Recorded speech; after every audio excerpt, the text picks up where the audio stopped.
오늘 주신 하나님의 말씀은 요한복음 2장 1절에서 11절에 있는 말씀, 우리 같이 읽습니다. 사흘 되던 날에 갈릴리 가나에 혼인이 있어 예수의 어머니도 거기 계시고 예수와 그 제자들도 혼인에서 청함을 받았더니 포도주가 모자란지라. 예수의 어머니가 예수에게 이르되 저희에게 포도주가 없다 하니 예수께서 가라사대 여자여 나와 무슨 상관이 있나이까? 내 때가 아직 이르지 못하였나이다. 그 어머니가 하인들에게 이르되 너희에게 무슨 말을 하시든지 그대로 하라 하니라. 거기 유대인의 결례를 따라 두세 통 드는 돌 항아리 6이 놓여 있는지라. 예수께서 저희에게 이르시되 항아리에 물을 채우라 하신즉 아구까지 채우니 이제는 떠서 연회장에 갖다 주라 하심에 갖다 주었더니 연회장은 물로 된 포도주를 맛보고 어디서 났는지 알지 못하되 물 떠온 하인들은 알더라. 연회장이 신랑을 불러 말하되 사람마다 먼저 좋은 포도주를 내고 취한 후에 낮은 것을 내거늘 그대는 지금까지 좋은 포도주를 두었도다 하니라. 예수께서 이 처음 표적을 갈릴리 가나에서 행하여 그 영광을 나타내심에 제자들이 그를 믿으니라. 아멘. 할렐루야. 오늘은 말씀의 첫 번째 기적, 이렇게 제목을 가지고 함께 은혜 나누기를 원합니다. 우리 인생에 있어서 가장 중요한 것이 뭘까요?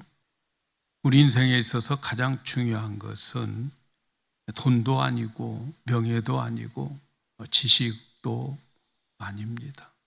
우리에게 가장 중요한 것은 영생을 얻고 살아가는 거예요.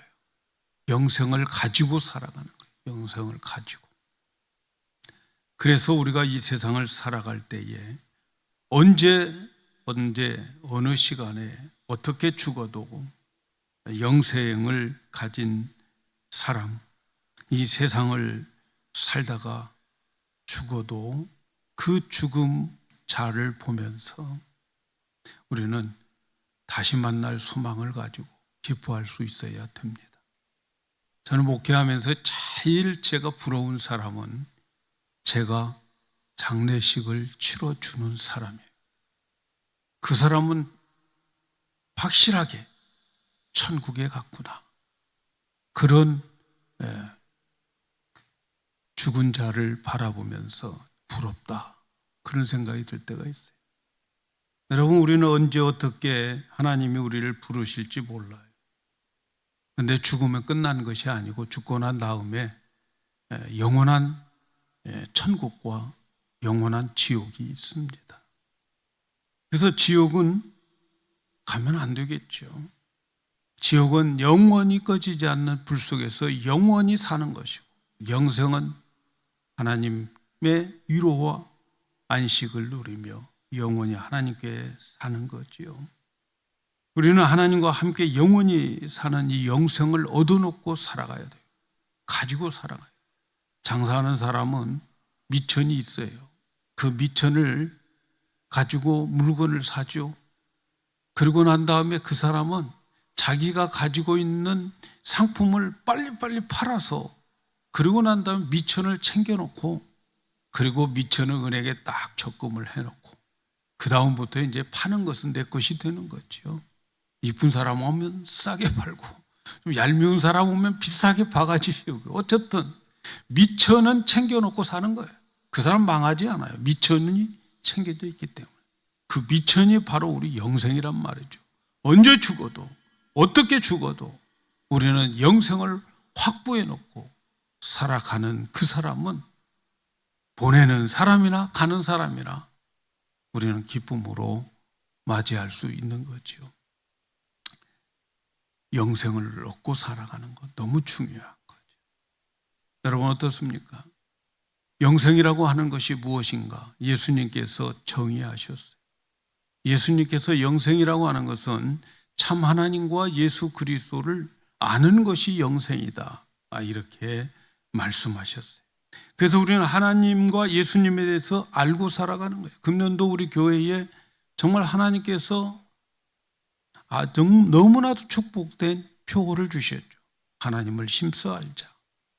하나님을 힘써 아는 것, 영생을 누리고 살아갈 수 있어요. 하나님과 예수님을 힘써 알아가는 것, 여기에 대해서 영생이라고 말했기 때문에 우리가 알아야 될 것은, 교회에서 들어야 될 복음은 하나님과 예수님에 대한 이야기밖에 없어요. 다른 것 별로 그렇게 큰 의미가 없어요. 하나님 모르고 예수님 모르면 안 돼요. 내가 아는 것만큼, 하나님을 알고 예수님을 설명할 수 있는 만큼 영생의 삶을 누리고, 그리고 그 사람은 구원을 확실하게 갖고 있는 사람이라고 생각해요. 그런데 이 하나님을 알고 예수님을 아는 데 있어서 머리로만 알면 안 되는 거예요. 이 하나님을 아는 데 있어서는 우리의 삶과 우리의 경험을 통해서 하나님을 알아야 되는 거예요. 경험을 통해서. 하나님을 경험을 통해서 알 때에 내가 믿어지는 거예요. 여러분, 머리로만 안다고 믿음 생기는 게 아니에요. 내가 아는 그 말씀들이 내 삶 속에 경험으로 내가 체험을 해야 되는 거죠. 우리 몇 주 동안 요한복음에서 예수 그리스도에 대한 말씀을 우리가 함께 받았습니다. 요한복음에는 예수 그리스도는 태초에 말씀으로 계신 하나님이다 라고 하는 것을 말씀을 드렸어요. 예수님이라고 하는 그 이름은 태초에 말씀으로 계셨던 그 하나님이 이 세상에 오신 후로부터 예수라는 이름을 부르고, 또 예수라고 우리가 부르고 있는 거죠. 근데 요한복음 1장에서 보면 예수님은 말씀으로, 로고스로 소개를 하고 있어요. 예수님은 어떤 분이었느냐? 예수님은 말씀이다. 이렇게 예수님을 말씀 하나님이라고 소개하고 있어요. 예수님이 말씀 하나님, 말씀하시는 하나님, 이 말씀하시는 하나님이라고 소개하는 데는 두 가지 이유가 있다고 말씀을 드렸어요. 첫째는 말은 능력이 있는 거예요. 여러분, 우리는 그냥 흘러가는 말을 하지만 우리의 말 속에는 능력이 있어요. 말이라고 하는 것은 하나님도 말하고 우리도 말하는 거예요. 하나님이 말하는 것을 우리는 말씀이라고 그랬죠. 우리들의 말은 그냥 말이라고 말하죠. 그러나 영어로는 똑같이 워드예요. 말이에요, 말. 말에는 능력이 있어요. 말에는 능력이 있어요. 여러분, 사실 우리가 이 세상을 살아갈 때 말이 씨가 된다 그랬죠. 우리의 인생은 말이죠, 내가 뿌린, 내 입술에서 나온 말의 열매로 살아가는 거예요. 왜? 말은 말이죠, 창조적 능력이 있어요. 하나님의 말은 창조의 능력이 있어요. 그래서 하나님이 말할 때는, 하나님은 없는 것을 있게 하시는 창조적 능력을 가지고 계신 거죠. 그런데 그 창조적 능력을 가신 분이 누구냐? 예수님이 창세전에 말로 계셨다는 거죠. 말씀으로. 그래서 그 말로 세상을 창조하셨어요. 말로. 그래서 요한복음 1장 3절에 보면 만물이 그로 말미암아 지은 바 되었으니 지은 것이 하나도 그가 없이는 지은 것이 없다. 모든 것 예수님 말씀으로 지었잖아요. 예수님이 창조하셨다는 거죠. 여러분, 우리를 위해서 이 세상에 오신 예수님은 이 우주 만물을 창조하신 그분인데, 그분이 나를 위해서 십자가에서 죽으셨어요. 이 엄청난 사실을 여러분 느끼십니까? 내 죄가 얼마나 컸으면, 지옥이 얼마나 무서우면 이 우주 만물을 창조하신 그분이 우리의 육신을 입고 오셔서 십자가에서 죽으셔야 했단 말입니까? 그래서 예수 안 믿는 사람들, 영생을 가지지 못한 사람들, 죽고 난 다음에 엄청나게 후회할 것입니다. 근데 그 후회한다고 되는 게 아니에요. 영원히 후회하면서 고통 가운데 살게 될 것입니다. 말씀은 아무것도 없는 데서 만들어내는 것, 창조의 능력이 있어요. 또 예수님을 말씀이라고 소개한 것 중에 하나는, 말이라고 하는 것은 자신을 설명할 때, 뭔가를 설명할 때 필요한 거죠. 그래서 예수님이 말씀이다라고 하는 것은 결국은 그 예수님을 통해서 하나님을 소개하는 거죠. 하나님을 설명하는 거예요. 그래서 예수님께서 이 세상에 오신 것은 하나님을 우리 인간의 수준에서 알 수 있도록 하기 위해서 보내주신 분임을 우리는 알아야 돼요. 그래서 요한복음 1장 14절에 보니까 말씀이 육신이 되어 우리 가운데 거하매 우리가 그의 영광을 보니 아버지의 독생자의 영광이요 은혜와 진리가 충만하다. 영광이라고 하는 단어는 여러분 하나님의 하나님됨을 나타내는 거예요. 그 예수 그리스도를 보면서 그의 영광을 보면서 아버지의 영광을 보여주는 거예요. 예수님은 이 세상에 말씀이 육신이 되어 오셨는데, 말씀이 육신이 되어 오신 예수님은 보이지 않는 하나님을 설명하기 위해서, 다른 말로 말하면 계시하기 위해서 오신 예수님이다라는 거죠. 그래서 그 예수님은 하나님 품에 계셨던 그 예수님인데, 그 예수님이 오심으로 인해서 그분을 보면 하나님이 이런 분이구나 하는 것을 알게 된다는 거죠. 그래서 예수님은 하나님을 설명하는 말씀인 거죠. 이 세상에 오셔서 하나님을 설명하는 말씀인 거죠. 빌립이 하나님을 보여달라고 그랬어요. 그때에 예수님께서 빌립에게, 빌립아, 너 나와 함께 그렇게 오래 있으면서 하나님을 보여달라고 하느냐? 나를 보았으면 너는 하나님을 본 거야. 그렇게 말씀하셨어요. 왜? 예수님은 하나님의 영광을 드러내는, 하나님의 하나님됨을 드러내는 말씀이기 때문에 그러는 거죠. 그래서 우리는 예수님을 통해서 하나님을 알게 되는 거죠. 그래서 예수님이 말씀하시는 그것이 곧 하나님의 말씀이고, 예수님이 행동하시는 그것이 곧 하나님이 하시는 행동인 거죠.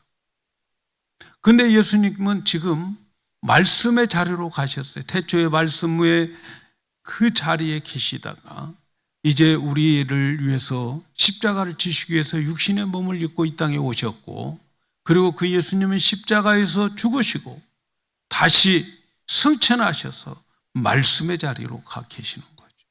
그래서 그 말씀의 자리에서 성령을 통해서 우리에게 말씀을 해주시는데, 요한복음 6장 63절에 내가 너희에게 이른 말이 영이다, 생명이다, 그렇게 말씀하는 거죠.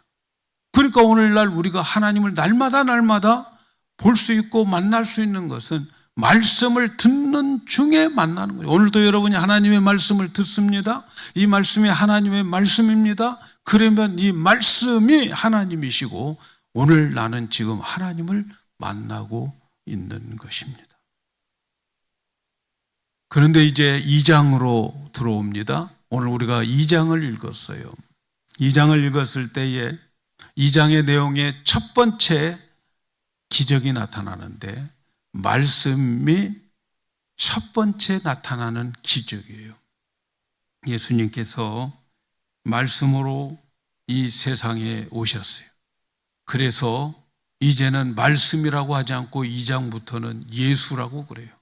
말씀이었던 그분이 육신을 입고 이 세상에 오셔서 십자가에서 우리를 위해서 죽으신 그 분을 이제는 예수라고 하는데, 예수의 이름의 뜻은 그가 자기 백성들의 죄에서 구원할 자라는 거죠. 우리 예수님 그러면 그분은 나의 죄에서 구원해 주신 분이다 라고 하는 것이죠. 이제 예수님으로 표현하고 있어요. 그런데 그 예수님은 말씀이에요. 말씀은 변하지 않아요. 이 세상에 육신을 입고 오셨지만 그분은 말씀이에요. 그리고 우리가 1장에서 보면 오신 예수님께서 세례 요한이 먼저 그분이 하나님의 어린 양인 것을 알아요. 세례 요한의 제자들이 많이 있어요. 근데 그 제자들에게 예수님이 자기에게 오는 것을 보고 보라, 세상 죄를 지고 가는 하나님의 어린 양이다 라고 하는 것을 가르쳐줘요. 그때에 세례 요한의 제자 중에 2명이 예수님의 제자로 가게 되는데, 그 사람이 하나는 요한복음을 기록한 요한이고, 또 다른 하나는 요한의 그 베드로의 형인 안드레였어요.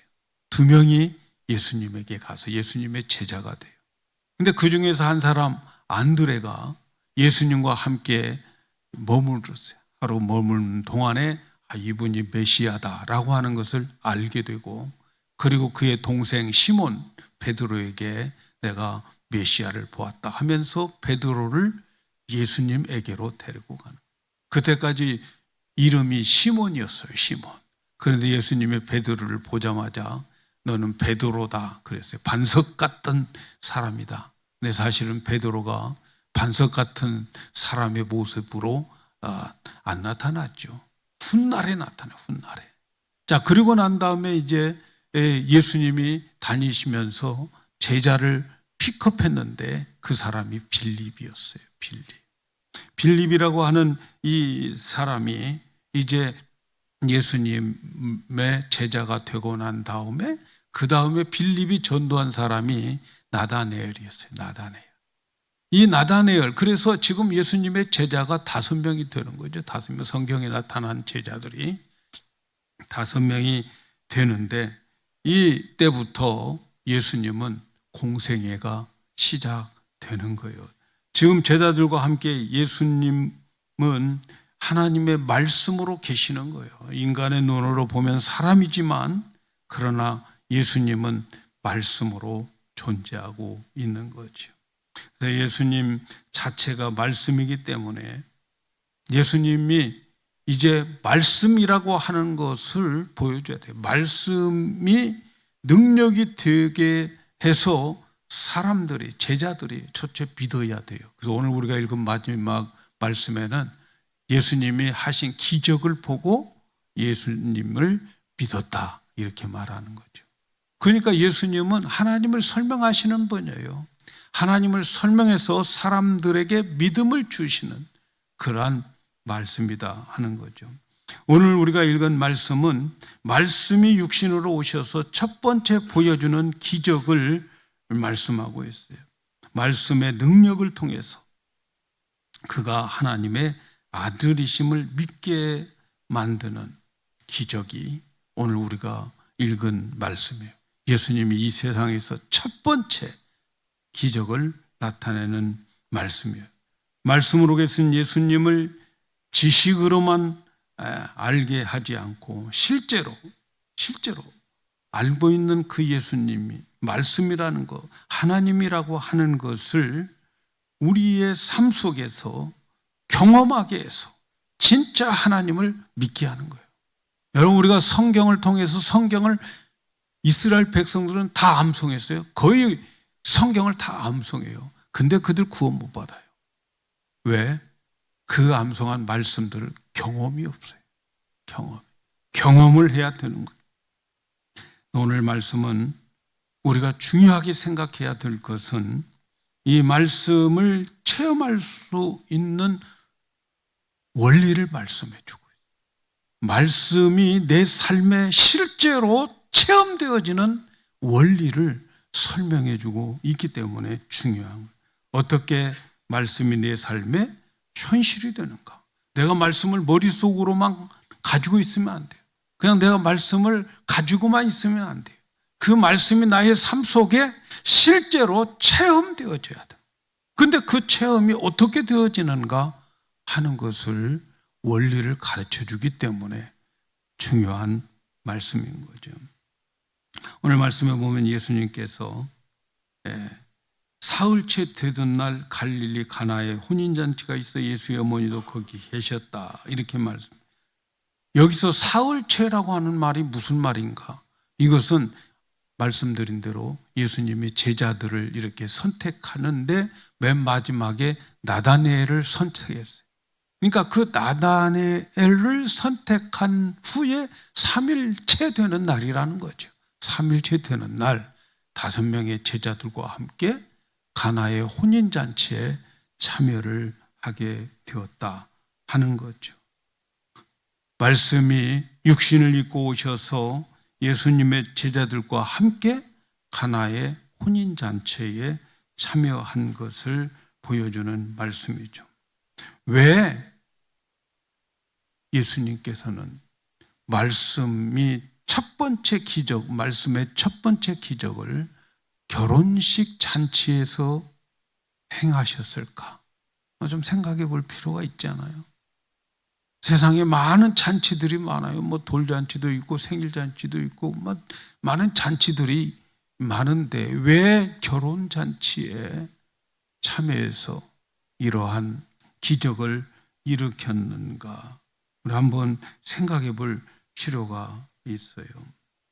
그 이유는 예수님께서는 우리에게 주시려고 하는 것이 이러한 결혼잔치와 같은 풍성한 삶을 주신다 하는 사인이 거기에 들어있어요. 이 세상에 많은 잔치들이 있지만 여러분, 결혼잔치처럼 좋은 잔치가 없어요. 결혼잔치는 정말 남녀의 사랑이 거기에 깃들어져 있고 그 잔치 속에는 결혼이라고 하는 것은 미래가, 희망이 있고 미래가 있는 잔치죠. 그렇죠? 결혼식 하면서 미래가 없는 결혼식 없잖아요. 다 희망이 있고 미래가 있는 거죠. 혼인잔치에 오는 모든 사람들, 결혼잔치에 오는 사람들이 모두가 다 축복해주고 기뻐해주고 그래서 행복하고 앞으로 이 신랑 신부가 앞으로는 행복한 미래를 살아갈 수 있도록 해주는 것이 결혼잔치 아닙니까? 이 말은 무슨 말입니까? 우리에게 말씀이신 예수님을 믿는 것은 바로 이러한 잔치집의 삶을, 잔치집의 분위기를 만들어 주실 것이다. 이렇게 풍성한 잔치에 들어가는 것과 같은 것이 말씀에 오시면 이러한 풍성한 삶을 살 수 있다라고 하는 것을 시사해 주고 있는 말씀이요. 말씀이 있으면, 예수님이 계시면 혼인잔치에 참여하는 것과 같은 체험을 하게 될 것이다. 아멘입니까? 네. 여러분, 삶 속에 잔치집, 혼인잔치집의 기분으로 사셔야 돼. 네? 그런데 초상집 기분으로 혹시 살고 계시지 않으신지. 네. 오늘 분위기가 바꿔지는 놀라운 은혜가 있기를 축복합니다.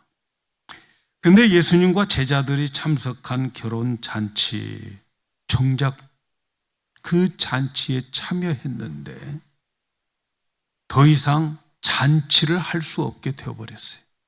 예수님이 참여했을 때.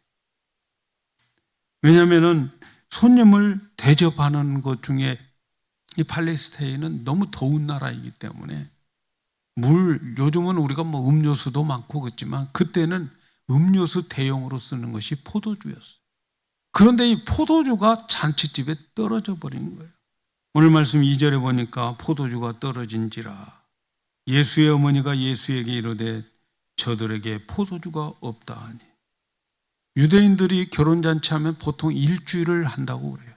일주일을 결혼잔치를 하는 것이 보통인데 포도주가 떨어졌다고 하는 것은 혼인잔치를 이제 잔치 분위기를 그만두어야 되는 그러한 상황에 있다는 거죠.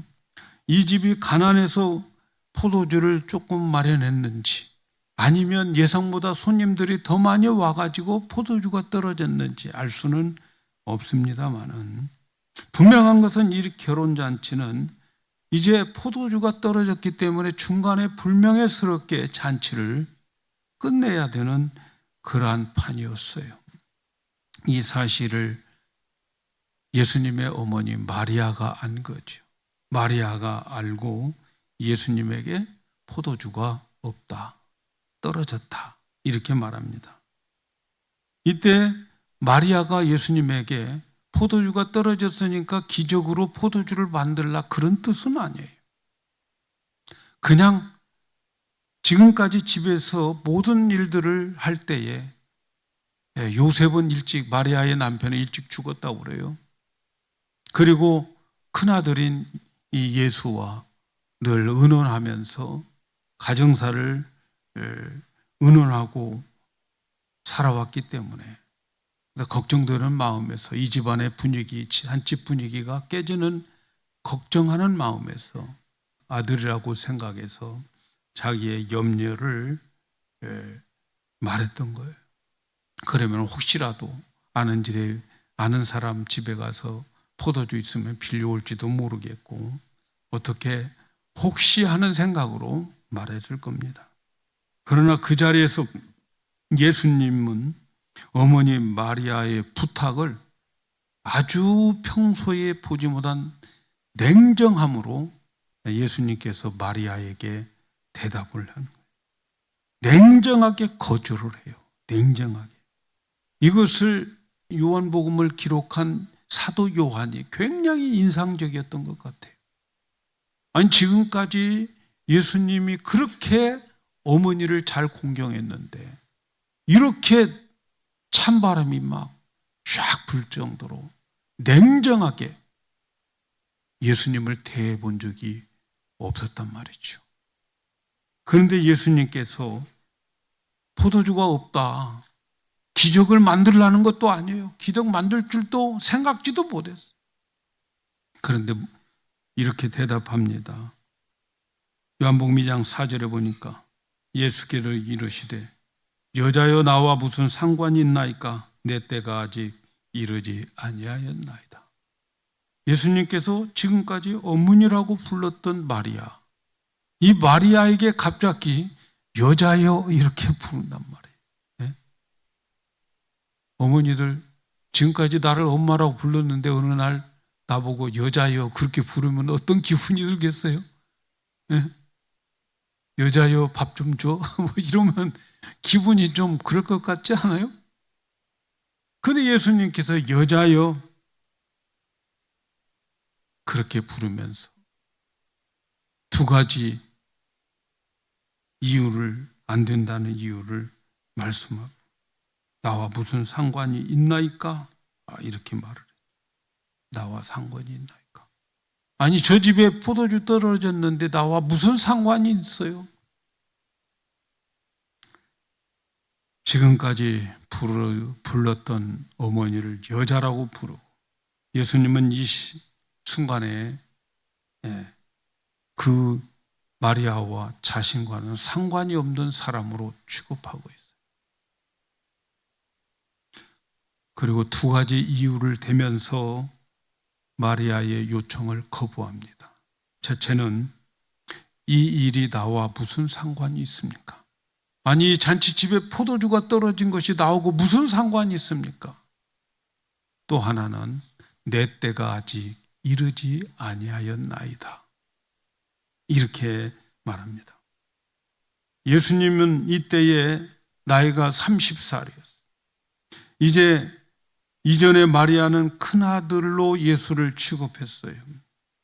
그런데 말이죠, 예수님이 어느 날 때가 되어서 세례 요한을 찾아가서 세례 요한에게 세례를 받고 그리고 성령이 그에게 임하고 난 다음부터는 예수님은 자신이 이제 이래야 할 일이 무엇이고 하나님의 아들인 것을 예수님이 이제 그때부터 위치가 바뀌어지는 거예요.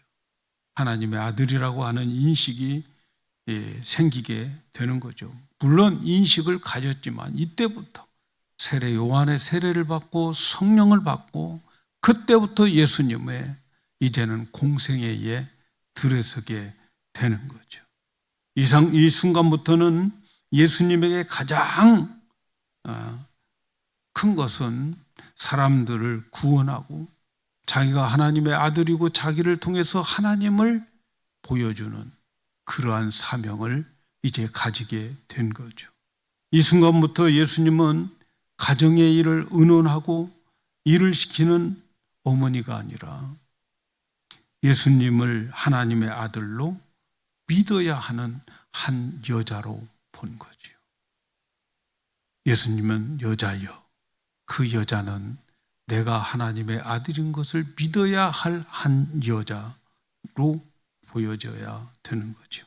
이제부터 예수님은 마리아가 가정 식구를 구원한 것이 아니라는 사실, 그리고 예수님은 예수님을 믿게 해서 사람들을 구원하는 데에 자기 자신이 쓰여진다고 하는 것을 밝히는 거죠. 그래서 예수님은 마리아를 자기를 낳아줬지만 여자로, 한 여자로, 하나님을 믿어야 할 한 여자로 그렇게 취급하신 거죠. 그리고 예수님께서 내 때가 아직 되지 않았다라고 말씀합니다. 마리아는 포도주가 없다고 말할 때에 기적을 일으켜 달라고 하는 뜻으로 말하지 않았는데 내 때가 안 되었다고 말합니다. 여기서 말하는 내 때는 어떤 때일까요? 이제부터 예수님은 모든 것을 자신이 하나님의 아들을 나타내는 데 관심을 가지는 그 시기에 접어든 거죠. 그리고 그래서 자기 때가 이르지 아니했다라고 하는 것은 사람들이 아직은 나를 하나님의 아들로 취급하지 않고 믿지 않고 인정하지 않은 때를 말하는 거예요. 예수님의 때는 사람들이 예수님을 하나님의 아들로 믿고 그리고 예수님이 하나님임을 믿고 그리고 예수님을 의지하고 따라올 때를 내 때라고 말하고 있는 거지요. 그러나 지금은 그렇게 믿을 때가 아님을 밝혔어요. 이제 제자들 5명 데리고 사흘 째 되던 날 가나 혼인잔치에 왔는데 무슨 때가 됐겠어요?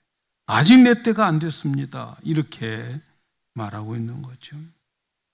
예수님은 그저 혼인잔치 하나를 훌륭하게 마쳤다고 해서 사람들이 믿음이 생긴 것이 아니라고 하는 사실을 너무나도 잘 알고 있어요. 이 잔치 훌륭하게 마쳤다고 사람들이 다 알아주는 게 아니라는 거 너무나도 잘 알고 있어요.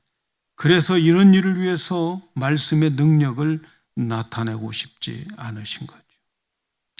지금 마리아는 결혼잔치 집에 포도주가 없다. 도와주라고 하는 뜻으로 말한 것이 아니에요. 그런데 마리아는 예수님으로부터 이상한 대답을 들어요. 평소 때 듣지 못한 태도. 여자여. 그동안에는 예수님은 어머니라고 불렀는데 이 잔치집에 와서는 이제는 여자라고 부르는 거죠.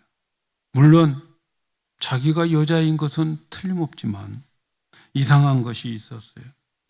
그리고 자기와 상관이 없다고 딱 잡아떼는 것이었어요. 이 잔치집에 포도주 없는 거 나와 무슨 상관이 있어요? 딱 잡아떼요. 이때에 마리아가 정신이 바짝 든 거죠. 마리아. 그래서 하인들에게 이런 명령을 하는 거죠. 보통 때 같으면, 다른 사람들 같으면 참 이상하네. 왜 저럴까? 왜 태도가 저럴까? 별소리 다 하네. 그렇게 하고 딴 데로 갔을지 모르겠어요. 그런데 이때의 마리아는 태도가 달라져요. 태도가 어떻게 달라집니까? 요한복음 2장 5절에 보니까 그의 어머니가 하인들에게 이르되 너희에게 무슨 말씀을 하시든지 그대로 행하라. 그대로 행하라. 여기서 마리아의 믿음을 볼 수가 있는 거죠. 마리아는 예수님의 그 거절을 포기하지도 않고 그렇다고 조르지도 않았어요. 오히려 하인들에게 지금부터 무엇을 시키는 대로 그대로 하라. 이 말만 했어요. 이것은 마리아의 믿음인 거죠. 마리아의 믿음. 마리아도 인간이기 때문에 자기가 처녀였을 때에 남자를 통해서 아이를 낳지 않고 성령으로 아이를 낳은 아이가 예수라는 것을 늘 생각하는데 인간이기 때문에 마리아조차도 순간순간 잃어버리고 살아왔던 거죠. 그런데 어느 날 여자여 하면서 예수님의 부탁을 거절하고 예수님에 대한 태도를 볼 때 내가 어머니인데 거기에서 벗어나서 나를 여자로 취급하는 그 예수. 여기에서 이제는 마리아가 정신이 바짝 들은 거죠. 자기를 향해서 여자라고 했다. 예수는 자기의 아들이 아니라 성령으로 난 하나님의 아들이라는 것을 순간적으로 번쩍 깨닫게 되는 거예요. 지금까지 아들이었다고 생각했는데 이 여자여라고 하는 이 말에 정신이 들어서 이 사람이 나의 아들이 아니고 하나님이라고 한다면 여러분 더 좋을까요? 안 좋을까요? 네? 같이 있었던 그 아들, 30년 동안 살아왔던 그 아들이 하나님이다 라고 생각한다면 좋아야 할까요? 아니면 슬퍼야 할 겁니다.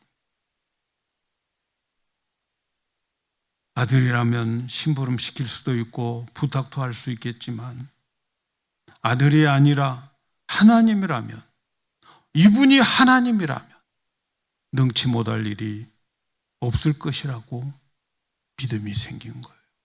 그래서 그 여자여라고 하는 말에서 번쩍 깨닫고 하인들에게 말씀하시는 대로 그대로 행하라, 그렇게 말하는 거예요. 하나님이라고 한다면 능치 못할 일이 없을 것이다. 이때의 모든 유대인들, 이스라엘 사람은 다 알고 있기 때문에 그런 거죠. 하나님이 말씀만 하시면 그대로 된다. 그러니까 하인들에게 이분이 하나님, 내 아들이 아니라 하나님이라고 한다면 이분이 말하는 그대로 될 것이다. 그대로. 그러니까 순종하라 하는 거죠. 여기서 마리아는 아들에게 심부름 시키는 자에게서 무엇이든지 말씀만 하시면 그대로 이루어진다고 하는 믿음을 가지게 되는 거예요. 이것을 자기만 믿는 것이 아니라 하인들에게도 그렇게 해야 한다고 생각하는 거예요. 요한복음을 기록한 이 사도 요한은 이 사실을 강조하는 거죠. 예수님은 말씀이시니까, 그러니까 그 말씀을 믿으면 그 말씀대로 될 것이다 라고 하는 것을 전해주고 싶은 거예요. 말씀이 오셨고 그 말씀이 시키는 대로 순종하면 그대로 된다 하는 거죠. 사랑하는 여러분, 말씀에 대한 믿음은 하나님의 능력을 움직이게 하는 그런 큰 능력을 가지고 있습니다. 믿음은 상관없는 일을 상관 있게 만들어요. 상관없는 일을 상관 있게 만들어요. 믿음은 아직도 도달되지 않은 때를 도달하게 만들어요. 혼인잔치에 포도주가 모자란다는 것은 예수님과 상관없다 말씀하셨어요. 그런데 그것을 믿음으로 주님께 가지고 나왔을 때에, 믿음의 자세로 주님 앞에 나왔을 때에 주님과 상관없는 그 일이 이제 일이 되게 만들어지더라는 거죠. 상관없는 일이라도 믿음을 가지고 주님께 가지고 나왔을 때는 이것이 주님이 상관없는 일이었는데 주님 앞에 그것을 가지고 믿음으로 나가면 그 상관없는 일이 주님의 일이 되더라는 거죠. 믿습니까, 여러분? 이걸 믿으셔야 능력 있게 이 세상을 살아가는 거예요. 원래 이 혼인은 예수님과 상관이 없는 일이었어요. 그런데 그 어려움을 말씀이신 주님께 끌고 나와서 주님 앞에 호소했을 때에 그 일은 누구의 일이 돼요? 주님과 상관없던 그 일이 주님의 일이 되어지더라 하는 거죠. 마리아가 강조한 바를 기억해야 돼요. 주님께서 무엇을 말씀하시든지 그대로 순종하라. 순종만 하면 그것은 주님의 일이 된다 하는 거예요. 말씀이 있으면 그 말씀에 순종하면 주님의 일이 된다. 내 일이 주님의 일로 바뀌는 거예요. 오늘 우리는 우리의 일을 주님의 일로 만들어야 됩니다. 그렇게 하려면 주님 앞에 나와 내어놓고 우리는 그저 대기 상태로 있어야 되는 거예요. 그리고 주님이 하라고 하시는 대로 하기만 하면 말씀이 능력이 되어서 우리가 실제로 체험하게 된다는 거죠. 마리아의 말을 듣고 이 하인들은 순종하기 어려운 순종을 했습니다. 아무리 설명해도 이해할 수 없는 그것을 순종했어요. 왜냐하면 그 집 앞에는 항아리가 6개가 있는데 그 항아리 속에는 손님이 올 때 손발을 씻겨주는 그런 물이 든 항아리였어요. 그런 물이 든 항아리였는데 예수님은 그 항아리에다가 물을 채워라 말씀하셨어요. 말씀이 말씀하셨어요. 물을 채워라. 이 하인들은 그대로 순종했습니다. 아구까지 채웠다. 그렇게 순종을 했습니다. 그렇게 순종을 하고 난 다음에 그것을 갖다가 연회장에게 갖다 주어라. 그래서 금방 자기들이 부었던 그 물을 발 씻고 손 씻으라고 마련한 그 물을 연회장에 포도주 그릇에 담는 그 그릇에 담아서 포도주라고 갖다 주라는 거죠. 그런데 그들은 순종을 했습니다. 놀랍게도 방금 부었던 물이 그들이 순종하는 순간 극산품 포도주로 변해버리게 되는 거죠.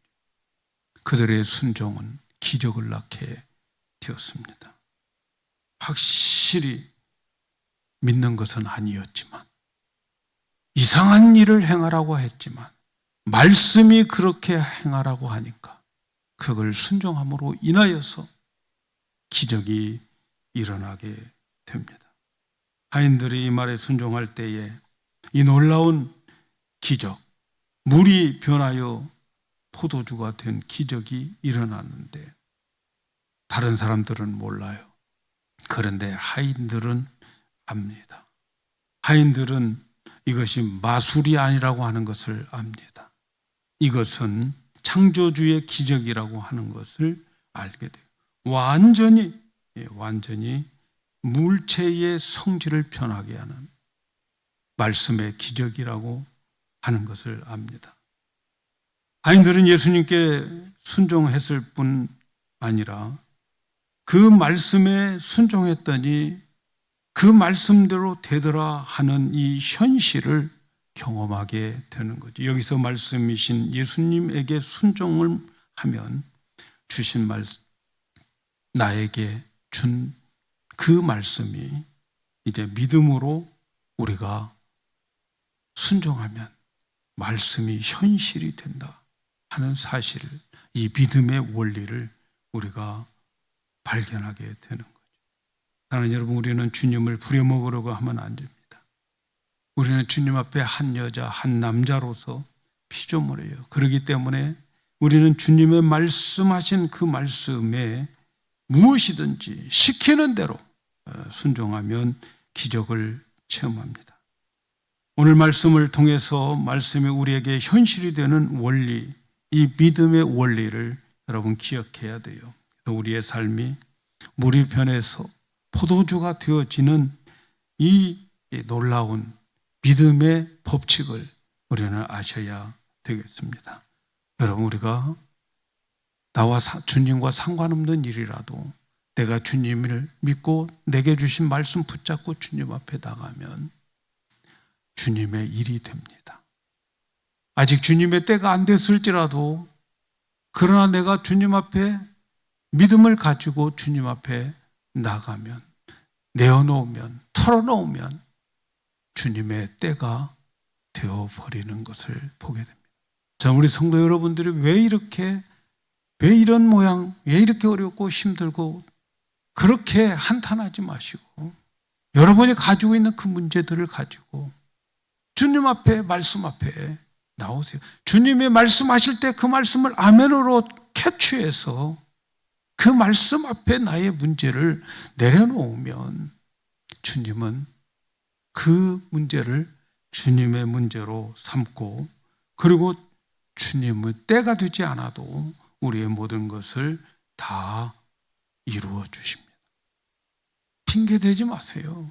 힘들다고 하지 마시고 좀 주님 앞에 가지고 올 수 있는 그러한 용기도 필요하고 그러한 믿음이 필요합니다. 그래서 우리의 삶이 좀 더 능력 있는 그런 삶이 되기를 예수님의 이름으로 축복합니다.